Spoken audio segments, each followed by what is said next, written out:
Hey guys, just doing a review on the 625 Touring cfmoto. Now, people, I haven't had any comments on my channel, but I've watched another one the other day that's people are doing reviews on these and they're being paid by cfmoto or whoever companies. And one guy said he was endorsed by them and he's been paid before. I have nothing to do with cfmoto whatsoever, and the cfmoto themselves, which are in Melbourne, so I'm in Queensland, which is a different state to in Australia if you're overseas. They're in Melbourne, which is Victoria, and they're quite good actually. They very responsive on messages, and as for the dealer, they're a useless bunch of idiots, which are up here in Queensland. So they really put you off selling it, or buying it I should say. But anyway, you'll see my first review on this when we first bought it and upgrades that I did. I just wanted to show you it's over a year now we've owned this, and we haven't put that much on it. And I'll just bring it up on the dash to show you. Turn it on. So where are we at? 40 hours and 346 kilometers. So that's how much I've done on it. And I haven't been too light on it, but I haven't been stupid on it. You're not going to spend, well, this thing was, as it sits, $13,000 Australian dollars. I'm not going to spend $13,000 and just go out and wreck it. And if you're in that way inclined, then you go ahead and go right ahead and ruin your own quads. But we don't have the money to throw around like that. Anyway, that's the now problems that I've had with it. None at all, apart from what I've already told you in previous videos. The only thing I absolutely can't stand on it, I've owned a lot of quads in my time. I've owned the Yamahas, the Hondas, blah blah blah. This is real value for money, but the main problem is that as soon as you get a bit of weight on this, and you're in, say you're in high range, and you get stuck and you want to put it into reverse, it will not come out of high, or low for that matter, or it won't go into low. If you're in reverse and you want to put it into low, it's an absolute nightmare trying to get it out of reverse or out of high or out of low. It just won't. You got to try and rock the quad. I actually got stuck in four-wheel drive in some really crappy mud, and had to use the I couldn't even get it out of high, because I went in high without thinking and putting it in low. I didn't think it was going to sink that far, so I tried to get it into low, wouldn't go. It just got stuck in high, so I used the winch and pulled it out. So if there is weight, and I'm telling you, there has not much weight at all on it. Even if it seems that you're on a bit of a skewery lean, for instance, it just doesn't seem to want to come out of the gear. And I've actually read about it, and it is a common issue with these quad bikes. Apart from that, I think it's fantastic. I go in through a lot of old dams that are muddy, and heaps of tracks. So I don't know how it hasn't got more than 340 kilometers on it. I suppose you can go a long way in a kilometer on a quad, but yeah, it's still, I've washed it. I've got to wash it again. Obviously I didn't wash it good enough, but it is a machine. Like it's incredible. I wouldn't have minded going up to the next one, the 800 or the 1000 cc, just for that bit more power. But I mean, this has got plenty of power. It will just power through whatever I put it through. I mean, if you're going to be a rev head, get the big one. If you're going to be half a rev head, you get these ones.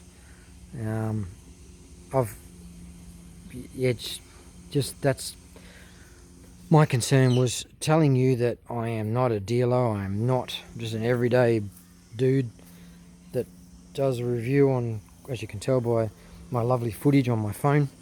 I haven't even got a proper camera to do it, but I just wanted to let you know that the problems with it after a year, none at all. Yeah, that's it. Just that gear lever. That's the only thing I wish it was different on it. That's it wouldn't get really stuck in. Even on the easiest of, like, even if I back up on a bit of sand, and you're on a bit of a lean, to like not up and down lean, but left and right lean, the back wheel's up a little bit, it will just not come out. You just got to keep reversing. And I've been up against a tree before and I couldn't even get out. So I can't even remember how I got out. I think I used the winch to pull it underneath the quad and pull it backwards. From memory, it was that much of a nuisance trying to get it out of low range. But anyway, there it is. Enjoy my review. Go and check out other people's reviews. A lot of people get paid. I don't get paid whatsoever, or am I endorsed. I had to save all my money up to buy this thing. And I'd love to get a UTV, I'm pretty sure they're called. So the ultra terrain vehicle where you can get the seats, the 3 seats across. And I definitely look at the C-Force, because you get good value for money. These things have gone up $1,000 since I bought it a year ago. I think it's about $1,300. But as it sits, so I bought the front, as I said in my other videos, I bought the front bumper, the rear bumper, the big cargo box, and the front cargo box. That was the only 4 add-ons, plus I bought the spotlights. They're all hooked up. They're a 5-inch LED spotty. Yes, they are extremely bright. They're just cheapies from Anaconda. I don't know what they're worth, like $70 or something.